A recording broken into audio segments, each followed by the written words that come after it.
So hi guys, welcome back to the channel. So आज मैं तुम लोगों को पार्ट 2 देने जा रहा हूँ FNAF की स्टोरी एक्सप्लेन का, जो मैंने पिछली वीडियो है मेरी। तो तुम लोगों को पिछली वीडियो में याद होगा कि विलियम ने अपने बेटे की मौत के बाद एक वादा किया था। तो मैं आज उस वादे के लिए विलियम ने क्या किया ये बताने जा रहा हूँ तुम लोगों को। तो चलो शुरू करते हैं।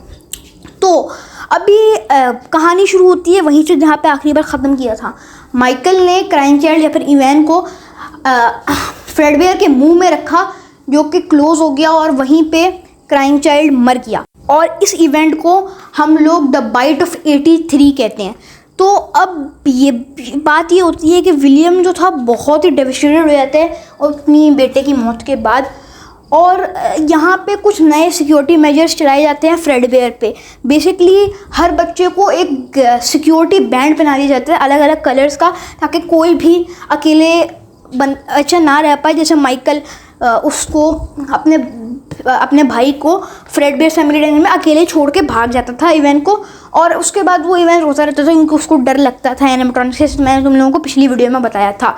तो अब क्या करते हैं, और ये एक नया एनिमेट्रॉनिक भी बनाते हैं द सिक्योरिटी पपेट के नाम से। द सिक्योरिटी पपेट बेसिकली कैसा एनिमेट्रॉनिक था, अगर कोई बच्चा बाहर निकलने की कोशिश करता है, दरवाजे के करीब आता है, तो सिक्योरिटी पपेट उसको भगा देता था।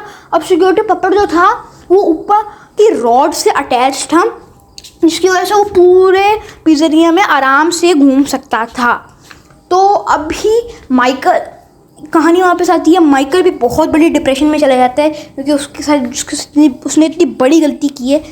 और माइकल को अपने खिड़की के बाहर फ्रेडवेयर दिखने लगता है, और वो बहुत ही ज़्यादा डरा हुआ होता है। और उसकी वो अपनी माँ को ही बता सकता था क्योंकि वही उसको सपोर्ट कर रही थी। क्योंकि विलियम तो उसके बहुत ही ज़्यादा गुस्सा आ रहा था विलियम को, तो उस पर वो उसको अब्यूज़ भी कर रहा था, मार भी रहा था विलियम उसको, क्योंकि डेफिनेट छोटी छोटी गलतियों पे, क्योंकि यार उसने इतनी बड़ी गलती की है तो विलियम का मारना उसको जायज़ बनता है। तो अब बेसिकली होता ये है कि विलियम वहाँ पे अब बहुत ज़्यादा शराब वराब पीने लगता है, क्योंकि अब गम को करने के लिए सिर्फ अक्सर अमेरिका में लोग वगैरह करते हैं ऐसा।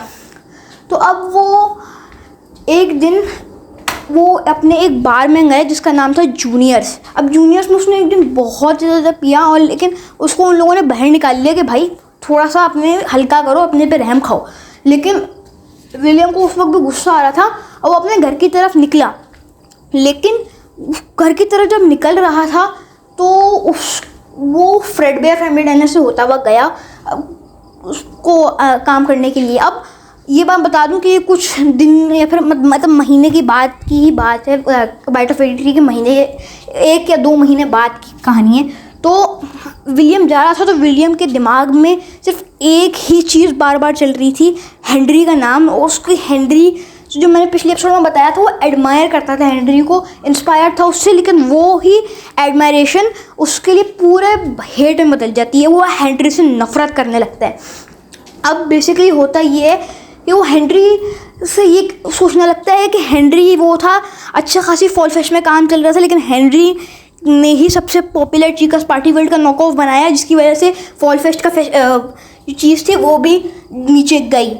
और उसके बाद उसको उस बात पे भी गुस्सा आता है कि हेनरी का जो पार्ट था जो फेल हुआ था, जिसकी वजह से उसका बेटा मरा, फ्रेडवेयर का पार्ट, वो एनिमेट्रॉनिक पार्ट था, सूट पार्ट नहीं।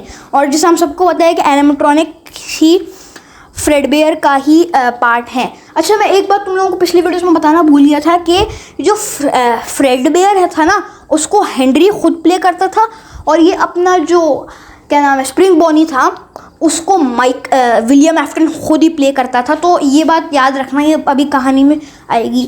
तो अभी वो वहाँ पे जाता है तो उसको एक चीज़ दिखती है कि हेनरी की बेटी चार्ली एमिली को कुछ बच्चों ने बुली करके बाहर लॉक कर दिया था। बच्चे उसको चढ़ाए थे, वहीं पे सिक्योरिटी पपेट आ जाते और उसको भगा देते हैं। अब विलियम के दिमाग में बहुत ज़्यादा गुस्सा उस वक्त चढ़ जाता है कि ये लो भाई, एक और मसला आ गया, अब इससे भी निपटना पड़ेगा मुझे। लेकिन तभी विलियम के दिमाग में एक आइडिया आता है, एक बहुत ही बुरा आइडिया। विलियम ने उसकी औलाद को हेनरी ने उसकी औलाद को उससे लिया, तो विलियम भी सेम ही करेगा बदला लेने के लिए। तो विलियम वहीं पे एक नशे में की हालत में चार्ली को मार देता है। उसके बाद ये जो इवेंट होता है तो उसमें बहुत ही ज़्यादा हेनरी डेविस्टेटेड हो जाता है। तो हेनरी की हालत बहुत ही बुरी होती है और चार्ली ने मरने से पहले उसकी शक्ल देख ली थी और उसको मतलब बुला लिया था, क्योंकि वो डेफिनेटली उसके अब्बू का दोस्त था, तो वो जानती तो होगी उसको। अब ये इवेंट के बाद इन लोगों को एक चीज़ दिखाई देती है अजीब सी। जो सिक्योरिटी पपेट था उसकी आंखों में फुल वाइट मास्क था जिस पर कुछ फीचर्स बने हुए थे, लेकिन वहाँ पे ये ब्लू कलर के टीयर्स आ जाते हैं। अब किसी को ये बात पता नहीं चलती, लेकिन लोग सोचते हैं किसी ने लगा दिए होंगे, और इतना ज़्यादा बुरा भी नहीं लग रहा था, और उसकी जो स्केरी थीम थी उस पर ज़्यादा फिट भी कर रहा था सिक्योरिटी पपेट के डिज़ाइन को। उन्होंने कहा खैर छोड़ो। तो अब बेसिकली यही चीज़ होती है, और हेनरी तो बहुत ही ज़्यादा मतलब डेवस्टेटेड हो जाता है उसकी बेटी की मौत के लिए, और वो बहुत ही ख़राब होता है। लेकिन विलियम दूसरी तरफ बहुत ही ज़्यादा खुश, मतलब उसको एक रिलीफ मिलती है, उसको एक अलग सी फीलिंग मिलती है जिससे उसको बहुत सुकून मिलता है, और यही सुकून उसका डाउनफॉल का हिस्सा बनता है। अब बेसिकली फॉल फेस्ट जो था, fall fest 1983 last fall fest था। इसके बाद क्योंकि फ्रेडबेयर फैमिली डाइनर की वजह से फॉल फेस्ट बंद हो जाता है उसका, तो फॉल फेस्ट ही ख़त्म होने के साथ साथ ही अपना जो फ्रेडबेयर फैमिली डाइनर होता है वो भी बंद हो जाता है, क्योंकि वहाँ पे एक ही साथ साथ दो ट्रेजेडीज़ पेश आई होती हैं, दोनों ओनर्स की ही, इवेंट की डेथ और फिर चार्ली की डेथ। तो अब बेसिकली कहानी को फास्ट फॉरवर्ड करो, जो मैं तुम लोगों को बताया था फ्रेडी फैज़बेयर पिज़्ज़ा की जो लोकेशन थी वो अभी तक चल रही थी। उन्होंने जो फ्रेडबेयर और स्प्रिंग बॉनी के जो सूट्स थे ना एनिमेट्रॉनिक वाले, वो सूट्स लेके वो लोग गए थे और उनको फेंक दिए थे, क्या नाम है, फ्रेडी फैज़बेयर पिज़्ज़ा के बैक रूम्स में सिक्योर। तो उनको वहाँ पे फेंक के ये लोग फ्रेडी फैज़बेयर पिज़्ज़ा को ही चलाते रहते हैं, और बिज़नेस इनका चलता रहता है तकरीबन 2 साल तक। तो अभी कहानी शुरू होती है 1985 में। एफ्टन को बहुत ज़्यादा टाइम हो चुका होता है, लेकिन एफ्टन के दिमाग में तभी एक आइडिया आता है। एफ्टन क्या करता है, वापस जाता है उसी लोकेशन पे फ्रेडी फैज़बेयर के उसमें। तो एफ्टन को जो होता है ना, उसको चार्ली को मार के एक बहुत ही रिलीफ मिली हुई होती है, इसी वजह से मतलब एक अलग टाइप का सुकून मिलता है। इसी वजह से वो वहाँ पे जाता है बैक रूम्स में, और एक अपना जो स्प्रिंग बॉनी का सूट था जो कि वो अक्सर पहनता था, वो वाला सूट पहनते हैं और एक लड़की को बुलाता है सूजी के नाम से। अब उस सूजी की लड़की को बुलाता है कि अब उसको ये बात पता थी, तो सुन लिया था, मतलब कोई बात कर रहे थे लोग कि सूजी का जो डॉग है ना वो मर चुका है। तो वो सूजी को बुलाता है कि मेरे पास तुम्हारा डॉग है और वो ज़िंदा है। अब क्योंकि वो छोटी बच्ची थी तो वो डॉग उसको इतना अकल नहीं थी, तो वो सोचती है कि उसका डॉग एफ्टन के पास है, क्योंकि एफ्टन को तो उस वक्त स्प्रिंग बॉनी के सूट में था, तो वो और भी ज़्यादा फ्रेंडली दिख रहा था कि ये तो इसके पास है, ये तो मेरा दोस्त है। तो वो सूजी उसके पास जाती है, बैक रूम्स में वो सूजी को लेके जाता है और वहीं पर सूजी का मर्डर कर देता है। अब एफ्टन उस वक्त पैनिक कर जाता है हल्का सा कि बॉडी को कहाँ छुपाए, अगर बाहर से लेने जाके कोशिश करेगा कोई ना कोई देख लेगा या फिर सिक्योरिटी कैमरास में आ जाएगा तो एफ्टन तो पकड़ा जाएगा। तो अब वो करे क्या, तो तभी एफ्टन के दिमाग में एक चीज़ दिखती है, चीका का सूट। चीका का जो सूट नहीं, मतलब एनिमेट्रॉनिक जो होता है चीका का, वो वहीं पर पड़ा हुआ होता है। तो एफ्टन के दिमाग में एक आइडिया आता है कि मैं ही सही करता हूँ सूट को, कोई और तो जाता नहीं है, अगर इनका एनिमेट्रॉनिक चेंज करना होगा तो वो मैं ही करूँगा, तो बॉडी तो किसी को मिलेगी नहीं। तो वो उस सूट को घुसाता है, उस सूट के अंदर एंडोस्केलेटन के बीच में ही उसको घुसा के किसी ना किसी तरीके से बॉडी को छुपा देता है वहाँ पे, और फिर सूट को बंद करके वहाँ से स्प्रिंग बॉनी के सूट को भी रखता है, साफ़ करता है, खून दिखे ना, और फिर चला जाता है वहाँ से। अब एफ्टन को ये चीज़ बहुत ही अच्छी लगी, उसने इसी सेम तरीके के साथ 3 और मर्डर्स किए। एक बच्चा पहला गैब्रियल के नाम से जो कि फ्रेडी के सूट में गया, फिर फ्रिट्स जो कि फॉक्सी के सूट में गया, सूट कह रहा हूँ एनिमेट्रॉनिक में गया, और फिर गैब्रियल जो कि बॉनी के सूट में गया। तो अब ये 3 हो गए, तो एफ्टन एक आखिरी विक्टिम लेने जाता है जिसका नाम था कैसिडी। अब लेकिन एफ्टन को उस वक्त कैसिडी पे वो कुछ ज़्यादा ही गुस्सा निकाल लेते हैं। कैसिडी को मुसलसल मारता रहता है और कैसिडी की बहुत ही ज़्यादा वहाँ पे बुरी हालत हो जाती है। वो मर तो चुका होता है लेकिन उसकी उस वक्त बहुत ही ज़्यादा बुरी हालत हो चुकी होती है। तो वो देखते हैं कि किसमें छुपा है, क्योंकि मेन जो 4 एनिमेट्रॉनिक्स थे, फॉक्सी, फ्रेडी, बॉनी और चीका, ये तो इन सब में तो बॉडीज घुस चुकी हैं, तो एक और घुसाएगा कि इसकी तो जगह है नहीं इसके अंदर। तो वो देखता है गोल्डन फ्रेडी को, मतलब बेसिकली फ्रेडबेयर को गोल्डन फ्रेडी भी कहते हैं। उसको देखता है कि वो ऐसे ही फूट पड़ा हुआ है, टूटा फूटा सा, बिल्कुल जैसे कैसिडी की बॉडी टूटी हुई है, बिल्कुल जैसे उसका सन टूटा हुआ था। तो वो उठाता है कैसिडी को और उस सूट के अंदर डाल देता है, उस सूट को बंद कर देता है और फिर वहीं से चला जाता है। अब इस पूरे इंसिडेंट को, जो 5 बच्चों की डेथ हुई वहाँ पे, वो कहते हैं द मिसिंग चिल्ड्रंस इंसिडेंट, क्योंकि उधर उस वक्त किसी को भी नहीं पता था कि किसने मर्डर किया। एफ्टन पे सस्पिशंस थी लोगों को, स्पेशली हेनरी को, लेकिन कोई भी सॉलिड प्रूफ नहीं था। हेनरी ने भी कह दिया कि ये ऐसा नहीं कर सकता, एफ्टन मेरा ही मतलब दोस्त है, ये बहुत पुराना, ये ऐसा तो करेगा नहीं। तो उसी चीज़ के साथ फ्रेडी फैज़बेयर्स पिज़्ज़ा भी ख़त्म हो जाता है, बंद हो जाता है हमेशा के लिए।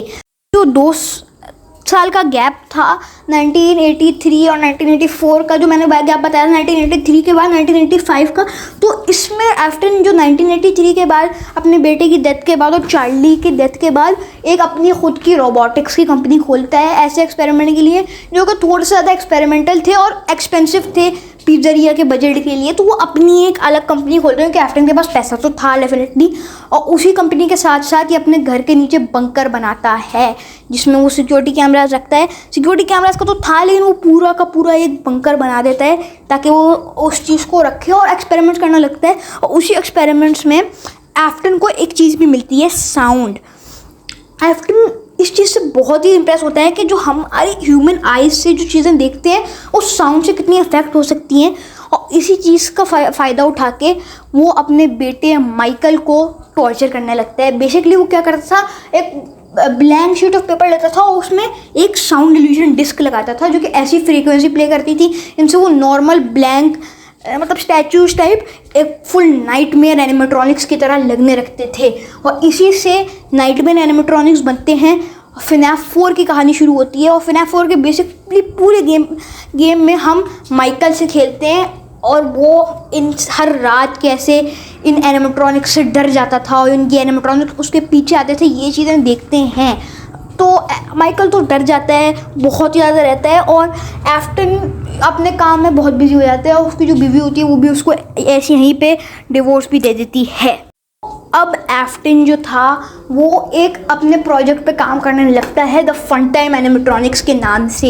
ये मैं मिसिंग चिल्ड्रन इंसिडेंट की बाद की कहानी बता रहा हूँ क्योंकि उसको उस इंसिडेंट से भी एक नया रिलीफ मिलता है और फ्रेडी फैज़बेयर्स पिज़्ज़ा तो बंद हो गया था, तो उसको एक नया ही पर्पस टाइप मिलता है और वो एफ्टन चला जाता है एक नया पिज़्ज़रिया बनाने में।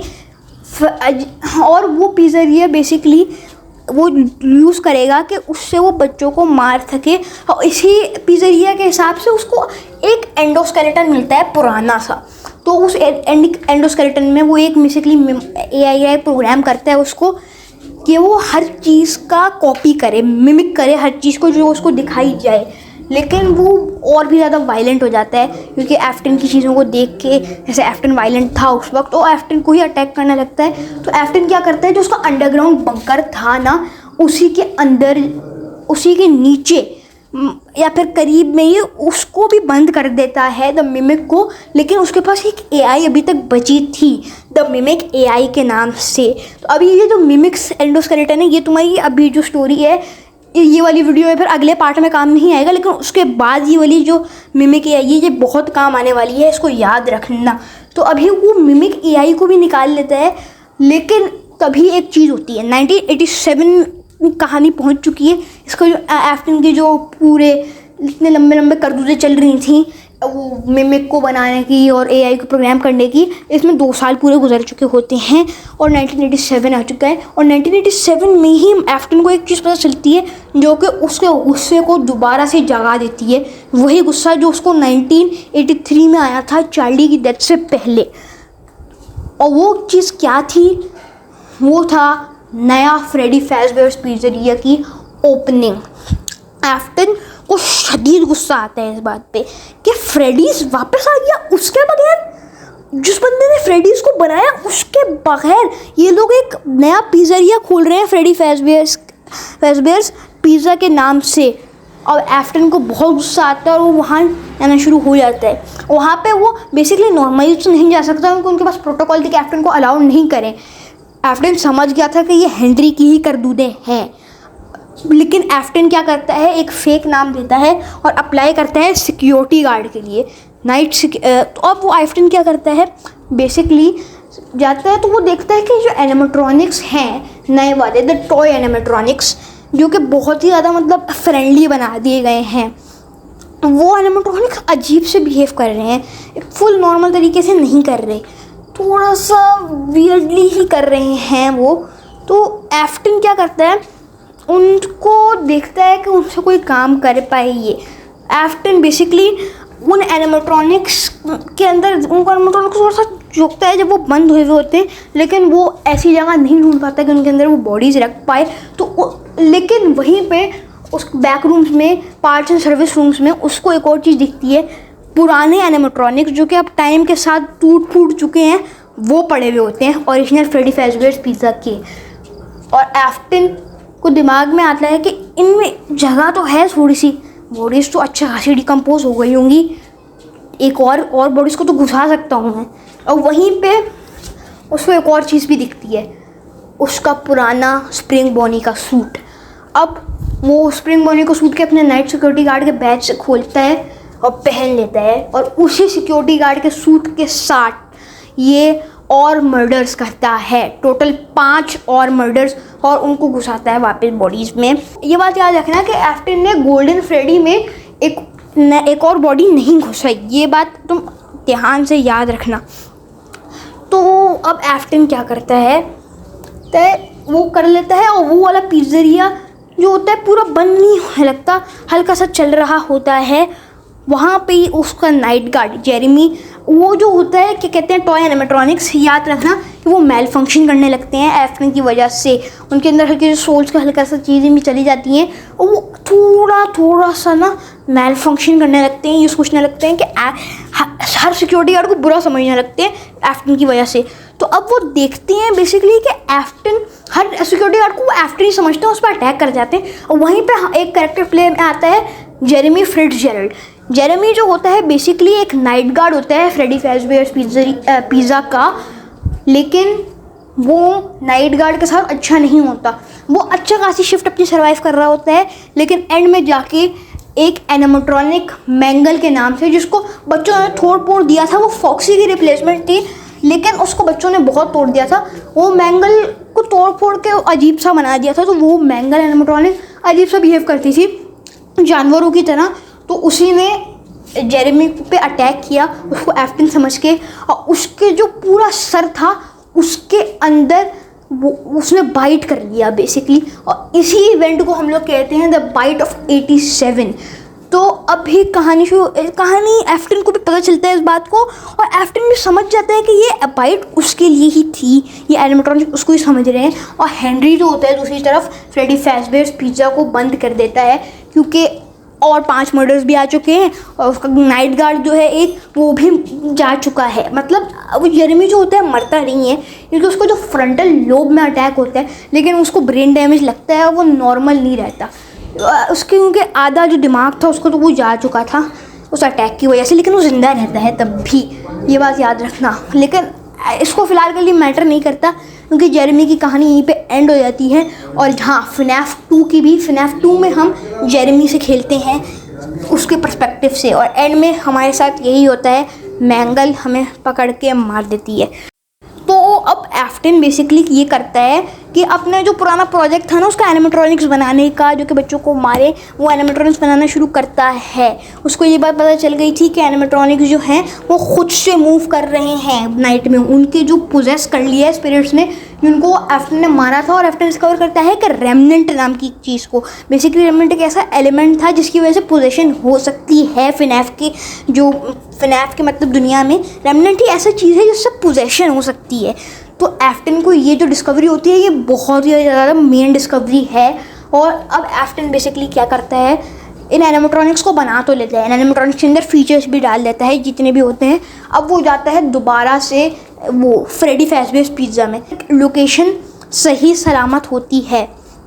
एफ्टन वहाँ पे जाता है, तो एनिमेट्रॉनिक्स भी होते हैं लेकिन वो पब्लिक के लिए नहीं होती है, बस नाइट गार्ड उधर हायर कर रहे होते हैं। एफ्टन उधर जाता है और जितने भी बाकी एनिमेट्रॉनिक्स होते हैं ना, विज़र्ड्स, उनको तोड़ फोड़ के उनमें से चीज़ें निकाल लेता है एफ्टन अपनी। वो चीज़ें क्या होती हैं, बेसिकली रेमनेंट एक्सट्रैक्ट करते हैं उनमें से। और जो सेकंड मिसिंग चिल्ड्रंस इंसिडेंट था ना, जिसमें एफ्टन ने दोबारा से 1987 में जो बच्चों को मारा था, वही वाले स्पिरिट्स को वो निकालता है रेमनेंट में, और उन्हीं स्पिरिट्स को एफ्टन डाल लेता है द फन टाइम एनिमेट्रॉनिक्स में। और उनकी प्रोग्रामिंग ऐसी करता है कि वो बच्चों को पकड़ ले। और लेकिन फन टाइम एनिमेट्रॉनिक्स जो मेन होता है ना, फन टाइम एनिमेट्रॉनिक्स को तो मैं रोस्टर बता देता हूँ कि ये काम में आएगा। फन टाइम फ्रेडी, जिसके हाथ में होता है बॉनी का एक रिप्लेसमेंट बॉन, और दूसरी तरफ फन टाइम फॉक्सी, फिर बलोरा जो कि उसकी बीवी से इंस्पायर थी, और फाइनली सर्कस बेबी जो कि एक पुरानी एनिमेट्रॉनिक थी फॉलफेस्ट की, और उसी को उन्होंने दोबारा से बनाता है एफ्टन अपनी बेटी से थोड़ा सा इंस्पायर होके। तो अब बेसिकली होता क्या है ये मैं तुम लोगों को बताता हूँ। Freddy circus babies pizza world, circus baby के नाम पे वो एक नया खोलता है restaurant, circus babies pizza world. अब होता क्या है, सर्कस बेबी पिज़्ज़ा वर्ल्ड का पहला दिन ऐसे ही चलता है, लोग एक्साइटेड हो जाते हैं क्योंकि फ्रेडी फैज़बेयर्स का पिज़्ज़ा तो अभी बंद हुआ है और एक और नई चीज़ भी खुल गई सर्कस बेबीज़ पिज़्ज़ा वर्ल्ड की, उसमें फ्रेडी भी है और भी कैरेक्टर्स हैं नए। तो वो सारे जाते हैं, लेकिन वहीं पे कहानी में एक ट्विस्ट आता है। एलिजाबेथ, याद करो एफ्टन की बेटी, जिसके बारे में मैंने तुम्हें पिछले एपिसोड में बताया था, वो सर्कस बेबी को देखती है और एफ्टन से कहते रखती है कि मुझे उसके पास जाने दें, मुझे उसके पास जाने दें, क्योंकि उसको अजीब से नया लगता है कि वो सब बच्चों को उसके पास जाने दे रहे, मुझे क्यों नहीं, हालांकि वो मुझसे ही इंस्पायर्ड हुई हुई है। तो एफ्टन लेकिन नहीं जाने देता, क्योंकि एफ्टन को पता था कि वो क्या कर सकती है सर्कस बेबी उसके साथ, क्योंकि डेफिनेटली एफ्टन ने उसको बच्चों के मर्डर के लिए बनाया था। लेकिन एलिजाबेथ नहीं सुनती, वो क्योंकि छोटी लड़की होती है तो वो चुपके से जाती है सर्कस बेबी के पास, और सर्कस बेबी उसको आइसक्रीम देती है। लेकिन जैसे एलिजाबेथ वहाँ पे आइसक्रीम देनी होती है, सर्कस बेबी के अंदर से एक स्कूप निकलता है जो कि उसको उठा के, एलिजाबेथ को उठा के उस सूट के अंदर डाल देता है, और एलिजाबेथ अकेली अपने थॉट्स के साथ अकेली मर जाती है, बिल्कुल सफोकेट होके। तो अब एफ्टन को जब ये बात पता चलती है तब बहुत ही ज़्यादा लेट हो चुका होता है। अब एफ्टन को तो बहुत ही ज़्यादा दुख होता है, क्योंकि एलिजाबेथ उसकी फेवरेट थी, वो हमेशा एफ्टन की बात मानती थी, सिर्फ एक बार उसने नहीं मारी, और जिस दिन उसने बात एफ्टन की नहीं मानी उसी दिन वो मर गई। एफ्टन को तो बहुत ही ज़्यादा बुरा लगता है इस बात का। लेकिन अब होता क्या है, जो सर्कस बेबी होती है उसको ओरिजिनल डिज़ाइन में उसकी जो आँखें थी ना वो ब्लू थी, लेकिन एलिजाबेथ की डेथ के बाद वो आँखें एलिजाबेथ की आँखों की तरह ग्रीन हो जाती हैं। एफ्टन को भी ये बात समझ में आ जाती है कि रेमनेंट उन्होंने एक्सट्रैक्ट किया था, उसी की वजह से एलिजाबेथ की जो सोल है वही उसके अंदर चली गई है, और एफ्टन समझ जाता है कि ये एलिजाबेथ ही है। उनको वो सर्कस बेबी भी उसकी वफादारी करने लगती है, जबकि दूसरे फन टाइम्स नहीं करते। वो बहुत ही ज़्यादा गुस्से में होते हैं, रड़क होते हैं, किसी को भी अटैक कर देते हैं जब वो बेसिकली बच्चों को नहीं बुला रहे होते तब। तो अब ये सर्कस बेबीज़ पिज़्ज़ा वर्ल्ड को ये बंद करता है इस ट्रेजेडी की वजह से, लेकिन उसको पब्लिक नहीं करता। ये बताता है कि गैस लीक्स की वजह से सर्कस बेबीज़ पिज़्ज़ा वर्ल्ड बंद हो गया, लेकिन वो खोलता है circus babies entertainment and rentals. Basically वो क्या करते हैं, आप पैसे दोगे, हम आपके घर की तरफ एनिमेट्रॉनिक्स भेज देंगे, जहाँ पे आप चाहते हो वो एनिमेट्रॉनिक्स आपके बच्चों के साथ खेलेंगे और फिर वापस आ जाएंगे। अब भी एनिमेट्रॉनिक्स क्या करते थे, हल्का सा रेमनेंट एक्सट्रैक्ट कर लेते थे बच्चों से, ऐसा कि बच्चे मरे ना, लेकिन हल्का सा रेमनेंट भी एक्सट्रैक्ट हो जाता है उन बच्चों से। तो यही एफ्टन काम करता था, लेकिन एफ्टन को थोड़ी सी और रेमनेंट चाहिए था। एफ्टन को टाइम गुजर जाता है और एफ्टन सोचता है कि अभी तक फ्रेडी फैज़बेयर्स पिज़्ज़ा में मैं जाऊँ। फ्रेडी फैज़बेयर्स पिज़्ज़ा को अभी तक उसी लोकेशन में एनिमेट्रॉनिक्स को रखा जा रहा था और नए नए रखा जा रहा था, तो एफ्टन वहाँ पे जाता है, लेकिन वहाँ पे उसके लिए कुछ लोग, कुछ गेस्ट इंतज़ार कर रहे थे। वो गेस्ट थे फर्स्ट मिसिंग चिल्ड्रंस इंसिडेंट के बच्चे। वो बच्चे बेसिकली करते क्या है एफ्टन के साथ, वो एफ्टन के पीछे पड़ जाते हैं बेसिकली स्पिरिट्स की फॉर्म में। एफ्टन भागता भागता जाता है और एफ्टन को मिलता है उसका पुराना स्प्रिंग बॉनी का सूट। एफ्टन उस सूट को पहनता है और हंसना शुरू हो जाता है। अब उनको लीड कर रहा होता है बेसिकली कैसिडी, जिसको एफ्टन ने नहीं मारना चाहिए था, वो जिसको एफ्टन ने बहुत ही ज़्यादा बेदर्दी से मारा था। तो कैसिडी उनके सामने खड़ा होता है और एफ्टन सूट पहन के एक पावर महसूस करता है और उन पे हुक्म चलाने लगता है कि मैंने ही तुम्हें मारा था इसी सूट के साथ, तुम मेरे ख़िलाफ़ नहीं आ सकते क्योंकि मैं ही तुम्हें दोबारा से मार सकता हूँ। लेकिन वहीं पे एक मसला होता है, क्योंकि स्प्रिंग लॉक जो थे वाटर से सेंसिटिव थे, मैंने तुम लोगों को बताया था, और वहाँ की जो बेसिकली सीलिंग होती है उसमें तो पानी टपक रहा होता है तो वो बहुत पुरानी हो जाती है। तो अब वही पानी जो होता है एफ्टन के सूट में जाके गिरता है और एफ्टन का सूट मेल फंक्शन करना शुरू हो जाता है और फाइन एफ्टन खुद स्प्रिंग लॉक हो जाता है। सिर्फ उसकी पूरी बॉडी स्प्रिंग लॉक हो जाती है और एफ्टन दर्द से तड़पना शुरू हो जाता है और वहीं पर स्पिरिट्स उसको छोड़ के चले जाते हैं। उस वाले रूम को एफ्टन अकेला तड़पने के लिए रह जाता है। तो चलो आज इसी वाले पार्ट का यहीं पे एंड करते हैं।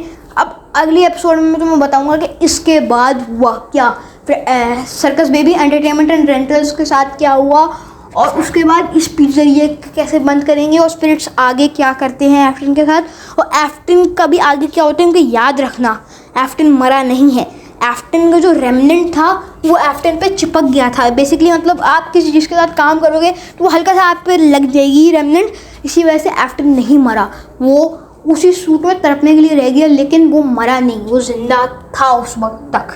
तो अभी बात याद रखना कि मैंने 1987 के बाद ज़्यादा डेट्स मेंशन नहीं की, तुम लोग सोच रहे होगे, तो इस वजह से क्योंकि ये जो थी ना कहानी थोड़ी सी अजीब सी हो जाती है, कंफ्यूजिंग हो जाती है, डेट्स में हम लोगों को इतना ज़्यादा नहीं पता, लेकिन मैं तुम्हें बता दूंगा अगली एपिसोड में। तो चलो फिलहाल के लिए इतना ही, मिलता हूँ अगली वीडियो में, तब तक के लिए बाय बाय।